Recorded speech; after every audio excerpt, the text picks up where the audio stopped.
Magandang araw sa inyo mga kaibigan. Itong ating almusalita sa araw na ito, January 14. Ang ebanghelyo natin ngayon ay Mark 1:21-28. Ako po si Father Luciano Feloni mula sa Diocese ng Novaliches. Sabi ng ebanghelyo, "It happened that a man with an evil spirit was in their synagogue, and he shouted, 'What do you want with us, Jesus of Nazareth?'" Parang gawa ng demonyo na lagyan ng hangganan ang kapangyarihan ng Diyos. Gusto ng diablo na malinaw. Huwag mo kaming pakialamanan. Diyan ka lang, Panginoon. Mesiyas ka, anak ng Diyos ka, makapangyarihan ka, miraculous ka, pero diyan ka lang. Anong paki mo sa amin?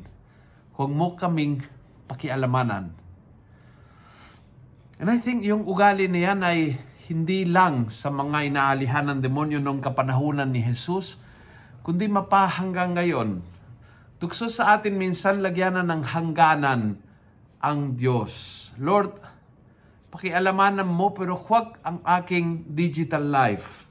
Huwag kang pumasok sa kung ano ang sinesurf ko, kung ano ang gamit ko sa cellphone, kung ano ang time na in-spend ko sa mga games. Huwag mong pakialamanan ang aking digital life. Minsan, ang love life, Lord, mahal na mahal kita, nagsisimba ako, pero huwag kang pumasok sa aking mga relationships. Alam ko may mga relationships na hindi mo gustuhan, Panginoon, pero diyan ka lang. Aking ito aking personal life. Minsan, without put it into words, nilalagyan po ng hangganan ang Diyos. Hindi na hindi kaya ng Diyos, hindi na hindi kaya ng kapangyarihan ng Diyos, hindi na hindi alam ng Diyos kahit itatago, pero minsan tulak po ng masama na espiritu na nasa atin, we try to put boundaries to God. Itong area na ito, huwag mong pasukan. Private na ito. It's not for you, Lord.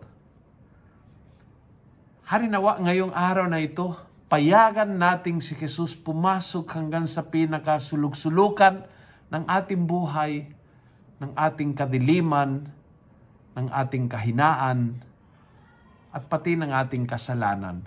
Kapag pinapasok mo si Jesus sa lahat ng sulok, kahit sa mga lugar na madilim, ang Panginoon ay lagi nagbibigay ng liwanag, kapayapaan, kapatawaran, at ang regalo ng kanyang presensya. At kung nagustuhan mo ang refleksyon ito, pass it on. Punuin natin ng good news ang social media. Gawin natin viral, araw-araw ang salita ng Diyos. And God bless.